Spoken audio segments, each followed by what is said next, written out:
Hello नमस्कार दोस्तों, Digitek Sonu channel पर आप सभी का स्वागत है। आज हम बात करेंगे कंप्यूटर के अन्य महत्वपूर्ण टॉपिक इंटरनेट, जो आपके एमएस ऑफिस के बाद में दूसरा सबसे बड़ा टॉपिक होता है, जो कंप्यूटर कॉम्पिटिटिव एग्ज़ाम में पूछा जाता है। तो चलिए शुरुआत करते हैं। फर्स्ट क्वेश्चन है, इंटरनेट के जनक के रूप में किसे जाना जाता है? तो इंटरनेट के जनक के रूप में चार्ल्स बेबोज को जाना जाता है, विंट सर्फ को, राडिया पर्लमैन को या बिल गेट्स को? तो इंटरनेट के जनक के रूप में जाना जाता है विंट सर्फ को। चार्ल्स बेबोज कौन है? चार्ल्स बेबोज को कंप्यूटर का जनक। राडिया पर्लमैन कौन है? राडिया पर्लमैन को इंटरनेट की माता के रूप में जाना जाता है। क्यों जाना जाता है? क्योंकि इन्होंने ट्री एल्गोरिदम का आविष्कार किया था। बिल गेट्स कौन है? बिल गेट्स माइक्रोसॉफ्ट कंपनी के संस्थापक हैं। इंटरनेट की बात करें तो इंटरनेट की शुरुआत 1969 ईस्वी में अर्पानेट कंपनी ने की थी। अर्पानेट का मतलब होता है advance research project agency network. Bharat में इंटरनेट की शुरुआत 15 अगस्त 1995 ईस्वी में होती है। कब होती है? 15 अगस्त 1995 ईस्वी में होती है। नेक्स्ट क्वेश्चन है, भारत में इंटरनेट की शुरुआत 15 अगस्त 1995 ईस्वी में किस कंपनी ने की थी? बीएसएनएल, वोडाफोन, बीएसएनएल या एयरटेल? तो भारत में जो इंटरनेट की शुरुआत है वो बीएसएनएल कंपनी, बीएसएनएल का फुल फॉर्म होता है विदेश संचार निगम लिमिटेड। नेक्स्ट क्वेश्चन है, सूचना का राजपथ किसे कहा जाता है? तो सूचना का Rajpath email, mobile phone, internet या नन ऑफ दीज? सूचना का राजपथ किसे कहा जाता है? इंटरनेट को कहा जाता है। नेक्स्ट क्वेश्चन है, डीएनएस का मतलब क्या होता है? Defence name system, dynamic name system, domain name system या डिपेंड नेम सिस्टम? तो डीएनएस का जो फुल फॉर्म होता है वो होता है डोमेन नेम सिस्टम। याद रखना है, इन प्रोटोकॉल के पोर्ट नंबर भी पूछा जाता है। तो इसका जो पोर्ट नंबर होता है वो होता है 53। डीएनएस का कार्य क्या होता है? ये डोमेन नेम को आईपी एड्रेस में कन्वर्ट करता है। नेक्स्ट क्वेश्चन है, इंटरनेट से फाइल को कंप्यूटर पर सेव करना क्या कहलाता है? मान लेते हैं ये है इंटरनेट और ये है आपका पीसी, ठीक है। इंटरनेट से जब आप कोई फाइल कंप्यूटर पर डाउनलोड कर रहे हो तो उसे क्या कहते हैं? तो उससे डाउनलोडिंग कहलाता है, यानी कंप्यूटर पर सेव करना डाउनलोडिंग। अगर आप कंप्यूटर से कोई फाइल इंटरनेट पर सेव या अपलोड कर रहे हो तो उसे अपलोडिंग कहा जाता है। ये क्वेश्चन भी बहुत ज़्यादा कॉम्पिटिटिव एग्जाम में पूछा जाता है। तो नेक्स्ट क्वेश्चन है, किसी भी वेबसाइट प्रत्येक वेब का एक अलग पता होता है जिसे किस नाम से जाना जाता है? उसे यूआरएल के रूप में जाना जाता है। यूआरएल का मतलब होता है यूनिफॉर्म रिसोर्स लोकेटर। और यूआरएल कब इसकी खोज की गई थी? 1994 ईस्वी में इसे यूआरएल को बनाया गया था। डब्ल्यू का मतलब होता है world wide web. Next question है, ये गलत लिखा हुआ है, यहाँ पर है आना चाहिए था AMPS, यानी advance mobile phone system. Technology, mobile phone की कौन सी पीढ़ी की टेक्नोलॉजी है? तो मोबाइल फ़ोन की 5 जनरेशन है, जिसमें जो AMPS है वो फर्स्ट जनरेशन की टेक्नोलॉजी है। टेक्नोलॉजी के बारे में भी सवाल पूछा जाता है, जिसमें एक बार CHSL एग्ज़ाम में पूछा गया था कि LTE यानी लॉन्ग टर्म इवोल्यूशन है, वो कौन सी पीढ़ी की टेक्नोलॉजी है? चलिए सभी मोबाइल की पीढ़ियों पर चर्चा करते हैं। तो ये आ गई मोबाइल फ़ोन की जनरेशन। तो मोबाइल फ़ोन की जनरेशन में फर्स्ट जनरेशन का जो पीरियड टाइम माना जाता है वो 1980 के करीबन माना जाता है। तो इसमें टेक्नोलॉजी को आपको याद रखना है, टेक्नोलॉजी थी AMPS। जो इसकी स्पीड थी वो 2.4 kbps। क्या थी? 2.4 kbps इसकी स्पीड थी, ठीक है। फिर है सेकंड जनरेशन का समय 1991 के लगभग माना जाता है। इसमें टेक्नोलॉजी थी वो CDMA यानी कोड डिवीज़न मल्टीपल एक्सेस, इसमें टेक्नोलॉजी थी।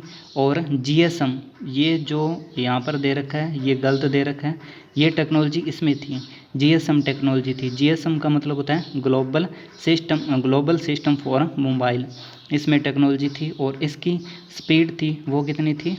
सेकंड जनरेशन की स्पीड थी 64 kbps। कितनी थी? 64 kbps थी। ये भी आपको याद रखना है। थर्ड जनरेशन का समय माना जाता है 2000। और इसकी जो टेक्नोलॉजी थी वो CDMA 2000 और UMTS यानी यूनिवर्सल मोबाइल फ़ोन टेक्नोलॉजी थी, ठीक है। ये भी आपको याद रखना है। और इसकी स्पीड थी 144 kbps से लेकर 2 Mbps तक थर्ड जनरेशन की स्पीड थी। और फोर्थ जनरेशन की बात करें तो फोर्थ जनरेशन को जो टाइम पीरियड था वो 2010 था। और इसमें जो टेक्नोलॉजी थी वो थी EDGE। इसमें जो टेक्नोलॉजी थी, सॉरी इसमें गलत लिखा है, और ये इसमें टेक्नोलॉजी थी फोर्थ जनरेशन की, वो कहाँ तक है, फोर्थ जनरेशन की टेक्नोलॉजी है यहाँ तक, यानी ये इतना पार्ट है वो फोर्थ जनरेशन का है। यानी कौन कौन सी थी, मीमो टेक्नोलॉजी थी, यानी मल्टीपल इनपुट मल्टीपल आउटपुट, और LTE, ये आपको याद रखना है, LTE सबसे ज़्यादा पूछा जाता है। तो LTE टेक्नोलॉजी है वो फोर्थ जनरेशन की टेक्नोलॉजी है। LTE की फुल फॉर्म याद रखना, लॉन्ग टर्म इवोल्यूशन। और फिफ्थ जनरेशन की जो थी वो फॉरवर्ड W, यानी WWWW, यानी वायरलेस वर्ल्ड वाइड वेब, और मैसिव मीमो इसकी टेक्नोलॉजी थी। ये दो टेक्नोलॉजी फिफ्थ जनरेशन की है, और ये जो टेक्नोलॉजी है, ये दो टेक्नोलॉजी है, ये फोर्थ जनरेशन की है, यानी मीमो और LTE। और ये जो तीन टेक्नोलॉजी दे रखी है आपके सामने, कौन कौन सी, CDMA और EDGE और UMTS, ये तीन टेक्नोलॉजी है, ये थर्ड जनरेशन की है। और सेकंड जनरेशन की जो है वो GSM और CDMA टेक्नोलॉजी है, ये आपको याद रखना है। और फर्स्ट जनरेशन की ये है। नेक्स्ट क्वेश्चन है, पहला नेटवर्क जिसे इंटरनेट की नींव रखी थी, तो पहला नेटवर्क कौन सा था जिसने इंटरनेट की नींव रखी थी, तो वो था, पहला नेटवर्क ARPANET था। ARPANET की फुल फॉर्म क्या है, advance research project agency network. शुरुआत कब होती है इंटरनेट की, 1969 ईस्वी में इंटरनेट की शुरुआत होती है। और भारत में BSNL 15 अगस्त 1995 ईस्वी में। और BSNL की फुल फॉर्म होती है भारत संचार निगम लिमिटेड। नेक्स्ट क्वेश्चन है, ISP का पूरा नाम क्या है। ISP का मतलब क्या होता है, ISP का पूरा नाम होता है इंटरनेट सर्विस प्रोवाइडर। क्या होता है, इंटरनेट सर्विस प्रोवाइडर इसका पूरा नाम होता है। नेक्स्ट क्वेश्चन है, मॉडम में मॉड्यूलेशन कन्वर्ट करता है, यानी मॉडम की फुल फॉर्म होती है मॉड्यूलेशन और डीमॉड्यूलेशन, ठीक है। और मॉडम में जो मॉड्यूलेशन होता है वो कन्वर्ट किसको करता है, analogue to digital, digital to analogue, या डिजिटल टू डिजिटल, या एनालॉग टू एनालॉग। जो मॉड्यूलेशन होता है उसका कार्य होता है ये डिजिटल टू एनालॉग कन्वर्ट करता है, और डीमॉड्यूलेशन होता है वो क्या करता है, एनालॉग टू डिजिटल कन्वर्ट करता है।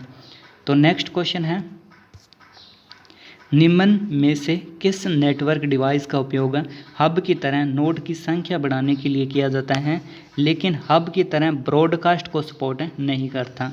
हब क्या होता है, हब एक डम टर्मिनल होता है। तो हब में क्या होता है कि हब में जब हम कोई भी नोड जोड़ते हैं, यहाँ से कोई डेटा आया तो ये सभी तरफ क्या कर देता है, ब्रॉडकास्ट कर देता है। लेकिन इसी प्रकार की एक और नेटवर्क डिवाइस होती है जिसका नाम होता है स्विच। स्विच की अपनी मेमोरी होती है, ये डंब नहीं होता। इसमें जो स्पेसिफिक डाटा जिसके लिए आया है उसी के पास ये सेंड किया जाएगा, इसीलिए ये ब्रॉडकास्ट को सपोर्ट नहीं करता, ठीक है। लेकिन इसी का भी काम होता है नोड की संख्या बढ़ाने के लिए। तो इसका जो राइट आंसर है वो होता है स्विच। क्या होता है, स्विच। स्विच भी दो प्रकार के होते हैं, कौन कौन से, 2 लेयर स्विच और 3 लेयर स्विच। 2 लेयर स्विच होता है वो आपका डेटा लिंक लेयर पर काम करता है, और 3 लेयर स्विच होता है वो आपका नेटवर्क लेयर पर काम करता है। 3 लेयर स्विच राउटर की तरह कार्य करता है।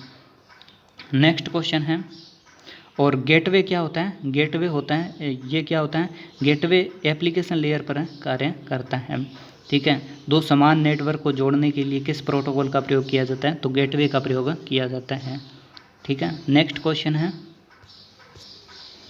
नेटवर्क डिवाइस रिपीटर का काम क्या होता है।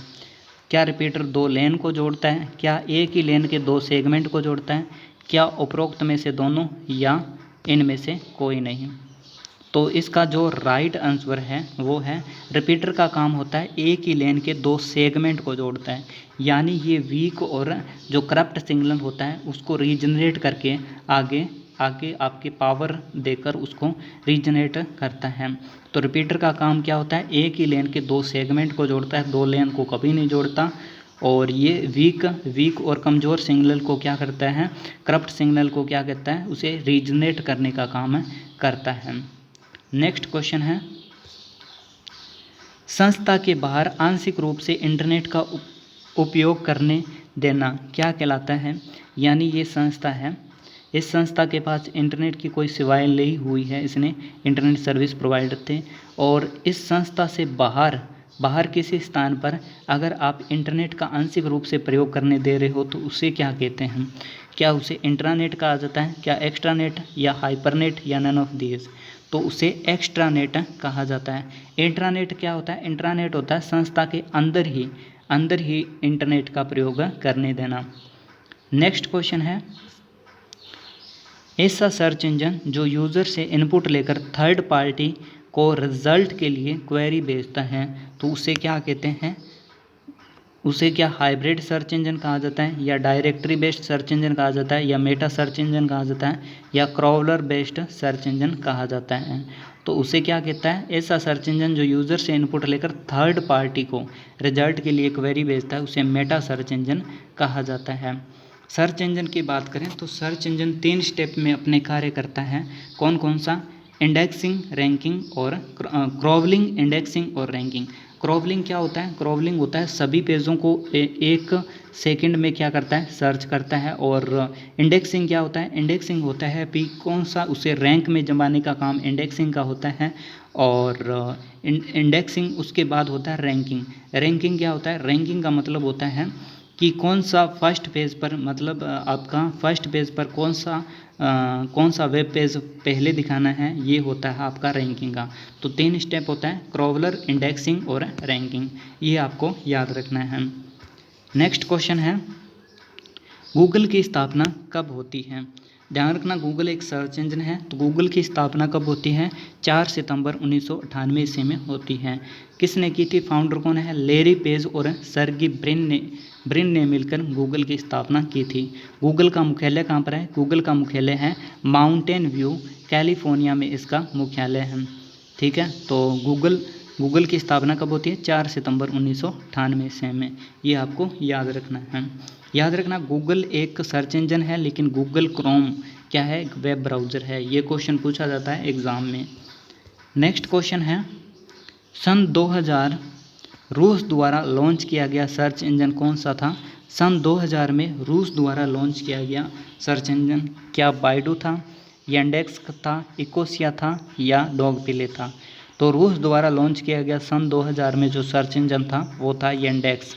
बाइडू किसका था, बाइडू चीन का सर्च इंजन था, इकोसिया जर्मनी का, और डॉगपिले सर्च इंजन है, ये क्या है, ये एक मेटा सर्च इंजन का उदाहरण है। ये भी क्वेश्चन पूछा जाता है कि निम्नलिखित में से कौन सा मेटा सर्च इंजन का उदाहरण है, तो वो डॉगपिले है। नेक्स्ट क्वेश्चन है, निम्न में से कौन सा सर्च इंजन जिसकी स्थापना 2001 में जिमी वेल्स और लैरी सेंगर ने की थी। तो कौन सा है, यूट्यूब है, याहू है, विकिपीडिया है, और या फिर गूगल है। तो ये विकिपीडिया है। विकिपीडिया है वो 300 प्लस भाषाओं को सपोर्ट करता है। ठीक है, और ये क्या है, एक डायरेक्टरी बेस्ड सर्च इंजन है विकिपीडिया। याहू की बात करें तो याहू की स्थापना 1994 से में होती है। याहू का मुख्यालय कहाँ पर है, सनीवेल कैलिफोर्निया में, और डेविड फिलो ने इसकी स्थापना की थी। ठीक है, और गूगल तो हो ही गया, और यूट्यूब भी एक सर्च इंजन है। नेक्स्ट क्वेश्चन है, जून 2009 में लॉन्च किया गया माइक्रोसॉफ्ट कंपनी का नवीनतम सर्च इंजन कौन सा है। माइक्रोसॉफ्ट कंपनी का नवीनतम सर्च इंजन कौन सा है, क्या बिंच है, क्या एज है, क्या इंटरनेट एक्सप्लोरर है, क्या इकोसिया है। तो जून 2009 में माइक्रोसॉफ्ट कंपनी का जो नवीनतम सर्च इंजन है वो कौन सा है, वो है बिंच। क्योंकि एज क्या है, एज है आपका वेब ब्राउज़र, और इंटरनेट एक्सप्लोरर भी एक वेब ब्राउज़र है। इकोसिया सर्च इंजन है लेकिन ये जर्मनी का है।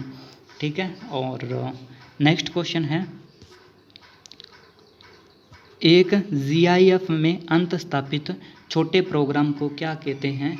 एक GIF में अंत स्थापित छोटे प्रोग्राम को क्या कहते हैं? वेब बग के रूप में जाना जाता है। वेब बग क्या करता है? ये आपके मतलब ये थर्ड पार्टी की तरह कार्य करता है, जो आपकी एक्टिविटी पर नज़र रखने का काम करता है। ठीक है। नेक्स्ट, स्पाईवेयर क्या होता है? स्पाईवेयर जासूसी वायरस होता है। स्पैम क्या होता है? स्पैम होता है वायरस को ही स्पैम कहते हैं। ठीक है। और जैसे जंक मेल को भी स्पैम कहते हैं। ठीक है, ये स्पैम कर रहे हैं। कुकीज़ क्या होता है? कुकी क्या होता है? कुकी होता है एक ऐसी कुकीज़, एक टेक्स्ट के रूप में एक ऐसा मतलब मैसेज टाइप होता है कुकीज़, जो हमारी गतिविधियों पर नज़र रखता है कि हमने कौन सी साइट को खोला है और कौन सी साइट को कब हम यूज़ कर रहे हैं। जब हम नेक्स्ट जब भी हम उस वेबसाइट को ओपन करते हैं तो कुकीज़ हमारी उस चीज़ को खोजने में मदद करती हैं। तो ये काम होता है कुकीज़ का। लेकिन वेब बग क्या होता है? एक GIF होता है। और कुकीज़ क्या होता है? कुकीज़ एक टेक्स्ट बेस्ड एक मैसेज टाइप होता है। तो नेक्स्ट है, पहला ग्राफिक वेब ब्राउज़र कौन सा था? तो वेब ब्राउज़र कौन सा था? क्या मोज़ेक था, इरवाइज़ था, एपिक था या क्रोम? तो पहला ग्राफिक वेब ब्राउज़र था इरवाइज़। इरवाइज़ ग्राफिक वेब ब्राउज़र की स्थापना कब होती है? 1992 ईस्वी में आता है। ठीक है। और एपिक भारत का पहला सर्च इंजन है एपिक। और मोज़ेक अगर पूछे सीधा ही पहला लोकप्रिय वेब ब्राउज़र, तो पहला लोकप्रिय वेब ब्राउज़र था मोज़ेक। लेकिन पहला ग्राफिक वेब ब्राउज़र कौन सा था? इरवाइज़। और भारत का पहला वेब ब्राउज़र कौन सा है? एपिक। और क्रोम तो आपको पता ही है, गूगल क्रोम द्वारा लॉन्च किया गया है। ठीक है। नेक्स्ट क्वेश्चन है, पहला वेब ब्राउज़र कौन सा था? तो पहला वेब ब्राउज़र कौन सा था? क्या लिनक्स था, इरवाइज़ था, नेटस्केप नेविगेटर था या गूगल क्रोम था? तो पहला वेब ब्राउज़र था वो लिनक्स था। लिनक्स एक टेक्स्ट बेस्ड वेब ब्राउज़र था जिसकी स्थापना 1991 ईस्वी में होती है। लेकिन अगर पूछे पहला ग्राफिक वेब ब्राउज़र तो वो कौन सा था? वो था इरवाइज़। लेकिन पहला ब्राउज़र या फिर पहला वेब ब्राउज़र या फिर पहला टेक्स्ट बेस्ड वेब ब्राउज़र पूछे तो लिनक्स था। याद रखना, लिनक्स एक वेब ब्राउज़र है, लेकिन LINUX लाइनेक्स, ये क्या है? लाइनेक्स एक ऑपरेटिंग सिस्टम है, इसमें कंफ्यूज नहीं होना है। और इरवाइज़ क्या है? इरवाइज़ ही पहला ग्राफिकल वेब ब्राउज़र है। नेटस्केप नेविगेटर ये क्या है? नेटस्केप नेविगेटर है पहला कॉमर्शियल वेब ब्राउज़र। बहुत ज़्यादा ये क्वेश्चन पूछा जाता है कि पहला कॉमर्शियल वेब ब्राउज़र कौन सा है? Netscape navigator. गूगल क्रोम तो आपको पता ही है, एक वेब ब्राउज़र है गूगल क्रोम द्वारा। ठीक है, 2008 में लॉन्च किया गया था इसे। नेक्स्ट क्वेश्चन है, माइक्रोसॉफ्ट ऑफिस का डिफ़ॉल्ट वेब ब्राउज़र कौन सा है जिसे विंडो 10 में डिफ़ॉल्ट वेब ब्राउज़र के रूप में लॉन्च किया गया था? तो क्या बिंज है या एज है या इंटरनेट एक्सप्लोरर है या लाइनेक्स है? आपको पता है कि बिंज क्या है?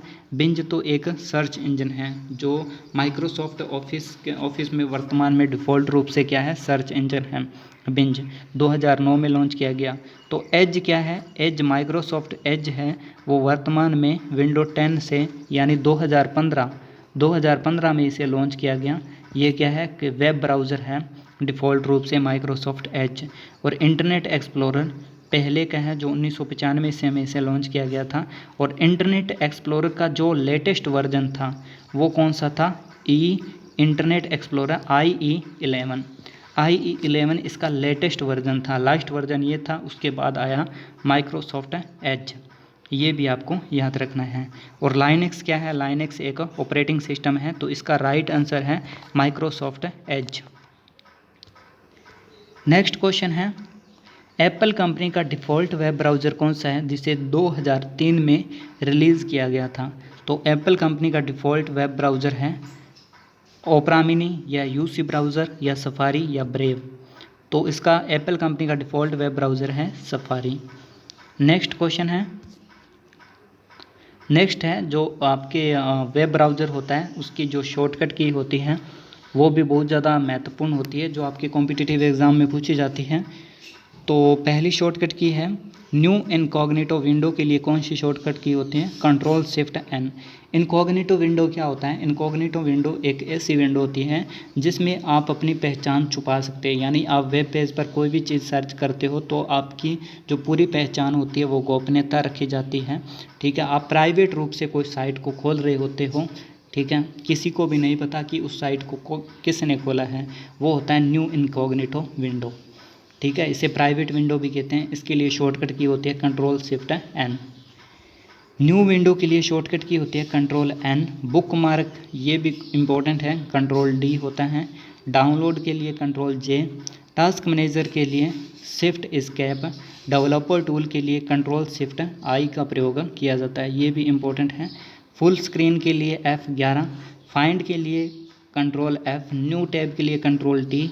और क्लियर ब्राउजिंग डेटा के लिए control shift delete, control shift delete का प्रयोग किया जाता है। याद रखना है, अगर कंप्यूटर में कोई भी फाइल हो उसे स्थायी रूप से मिटाना हो तो उसके लिए भी कंट्रोल शिफ्ट डिलीट का प्रयोग किया जाता है। नेक्स्ट क्वेश्चन है, निम्न में से कौन सी इंटरनेट सेवा आपके ऑफिस के कंप्यूटर को घर से एक्सेस करने के लिए उपयुक्त होती हैं, यानी निम्नलिखित में से कौन सी ऐसी इंटरनेट सेवाएं जो आपके ऑफिस के कंप्यूटर को घर में एक्सेस करने के लिए आपको सुविधा देती है, तो वो होता है टेलनेट। टेलनेट इसे रिमोट कनेक्शन भी कहते हैं। FTP का मतलब होता है फाइल ट्रांसफर प्रोटोकॉल। WW का मतलब होता है वर्ल्ड वाइड वेब। IRC का मतलब होता है internet relay chat. Next question होता है, ईमेल एड्रेस में @ से पहले, ईमेल एड्रेस में @ से पहले कौन सा भाग आता है, यानी ईमेल में ये जो @ है उसके बाद में @ चिन्ह होता है। इसमें क्या होता है, दो आपके क्या होते हैं, दो होते हैं, जिसमें फर्स्ट में यूज़र नेम होता है और लास्ट में डोमेन नेम होता है। तो इसने पूछा है कि ईमेल में @ से पहले कौन सा भाग आता है, तो @ से जो पहले आता है वो कौन होता है, यूज़र नेम। कौन सा होता है, यूज़र नेम। और जो @ के बाद में आता है वो कौन सा होता है, वो होता है डोमेन नेम। कौन सा होता है, डोमेन नेम। तो ये आपको याद रखना है, ये क्वेश्चन भी बहुत ज़्यादा बार पूछा गया है। नेक्स्ट क्वेश्चन है, ऐसा ईमेल जिसे अभी तक तैयार करके रखा गया है लेकिन भेजा नहीं गया, कहाँ पर सेव होता है, क्या स्पैम, इनबॉक्स, ट्रैश या ड्राफ्ट।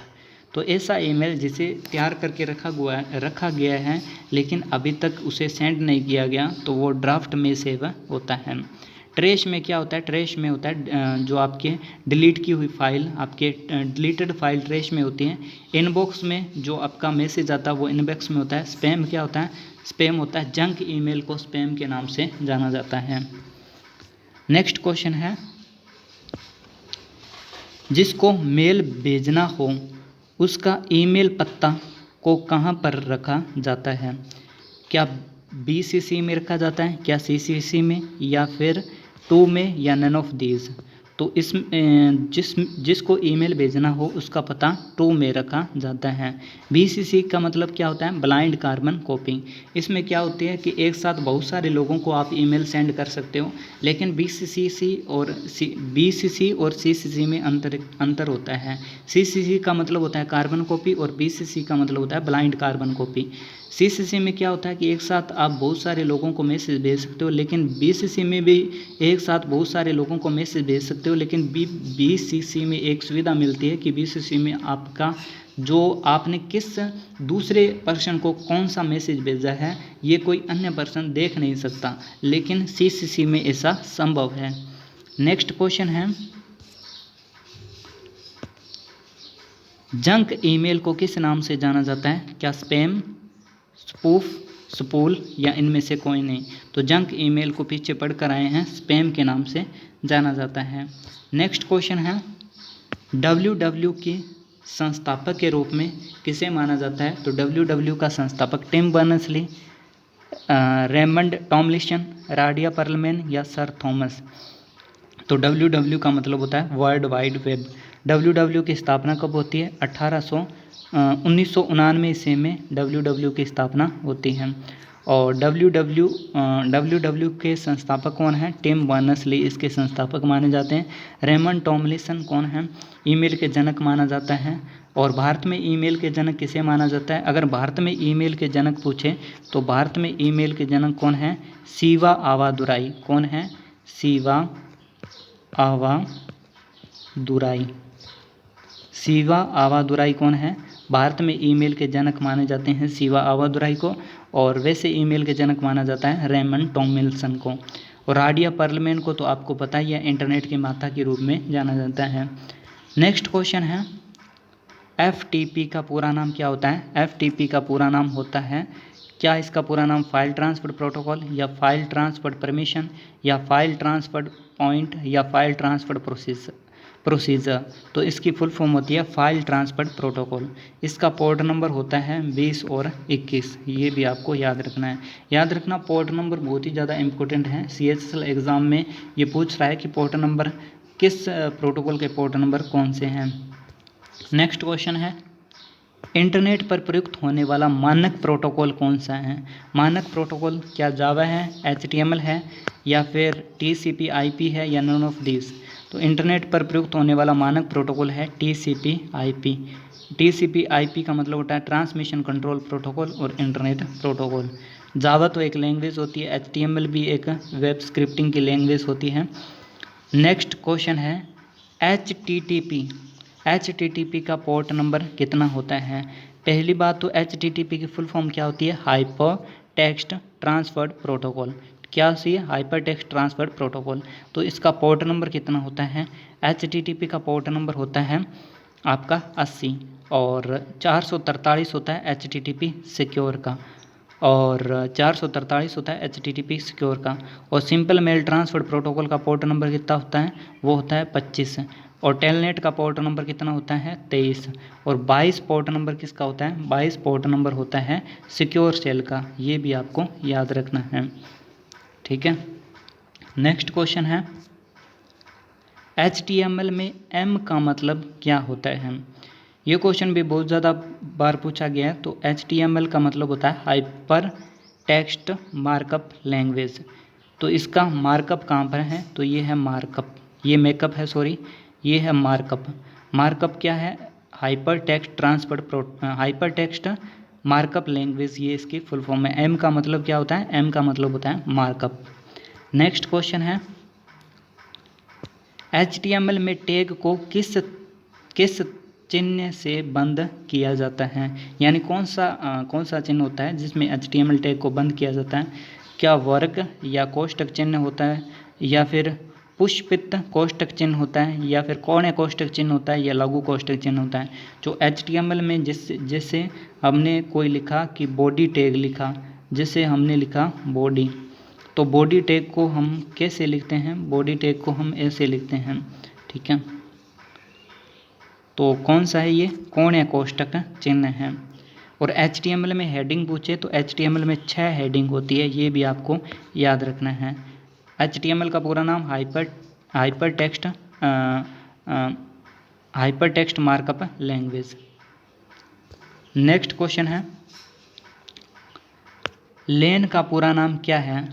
तो लेन का पूरा नाम क्या लोकल एरिया न्यूज़ है, लोकल एरिया नेटवर्क है, लाइन एरिया नेटवर्क है, या लार्ज एरिया नेटवर्क? तो लेन का पूरा नाम है लोकल एरिया नेटवर्क। लेन की जो स्पीड कितनी होती है? 10 Mbps तक इसकी स्पीड होती है, ये भी आपको याद रखना है, ठीक है। सीमित क्षेत्र में लेन होता है। नेक्स्ट क्वेश्चन है, किसी नेटवर्क पर कंप्यूटर की पहचान की जाती है? किसी नेटवर्क पर कंप्यूटर की पहचान क्या मैक एड्रेस के द्वारा, या IP एड्रेस के द्वारा, या फिर नेम एड्रेस के द्वारा, या IP एड्रेस के द्वारा, या नन ऑफ दिस? तो किसी नेटवर्क में जो कंप्यूटर की पहचान होती है वो IP एड्रेस के द्वारा की जाती है, ठीक है। और IP एड्रेस को अन्य किस नाम से जाना जाता है? तो IP एड्रेस को लॉजिकल एड्रेस के नाम से जाना जाता है, और मैक एड्रेस को फिजिकल एड्रेस के रूप में जाना जाता है। IP एड्रेस की बात करें तो IP एड्रेस को चार सेक्शन में डिवाइड किया जाता है।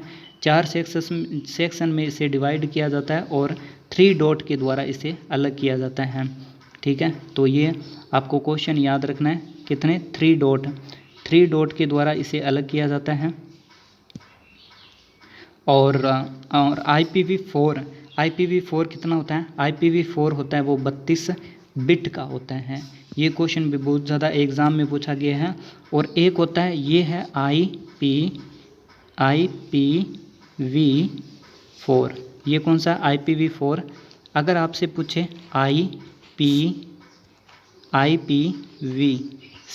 IPv6 पूछे तो IPv6 कितना का होता है? वो आपका होता है 128 बिट का। ये भी आपको याद रखना है। नेक्स्ट क्वेश्चन है, और मैक एड्रेस कितना का होता है? मैक एड्रेस 48 बिट का होता है। ये भी आपको याद रखना है। और मैक एड्रेस फिजिकल एड्रेस भी कहा जाता है मैक एड्रेस को। नेक्स्ट क्वेश्चन है, किसको ईथरनेट के नाम से भी जाना जाता है? तो ईथरनेट के रूप में क्या वैन को जाना जाता है, मैन को जाना जाता है, या लैन को जाना जाता है, या पैन को जाना जाता है? तो ईथरनेट के रूप में जाना जाता है लैन। लैन का मतलब होता है लोकल एरिया नेटवर्क। वैन का मतलब होता है वाइड एरिया नेटवर्क। मैन का मतलब होता है मेट्रोपॉलिटन एरिया नेटवर्क। पैन का मतलब होता है personal area network. Next question है, वह कंप्यूटर जो अपने नेटवर्क में दूसरे के लिए रिसोर्स शेयर करता है तो वो क्या कहलाता है? ऐसा कंप्यूटर जो अपने नेटवर्क में दूसरे के लिए रिसोर्स शेयर करता है, क्या उसे सर्वर के नाम से जाना जाता है, क्लाइंट के नाम से, मेन फ्रेम के नाम से, या सुपर के नाम से? तो उसे सर्वर के रूप में जाना जाता है। क्लाइंट कौन होता है? जिसको रिसोर्स शेयर किए जा रहे हैं वो क्लाइंट होता है, और जो शेयर कर रहा है वो कौन होता है? सर्वर होता है। नेक्स्ट क्वेश्चन है, आज के लिए इतने ही क्वेश्चन है। अगर वीडियो अच्छी लगी हो तो लाइक करना और चैनल को सब्सक्राइब करना। नेक्स्ट टॉपिक आने वाला है अगले 2-3 दिनों में, तो वेट करिएगा। तो चैनल को सब्सक्राइब जरूर करना और वीडियो को लाइक ज़रूर करना। Thank you.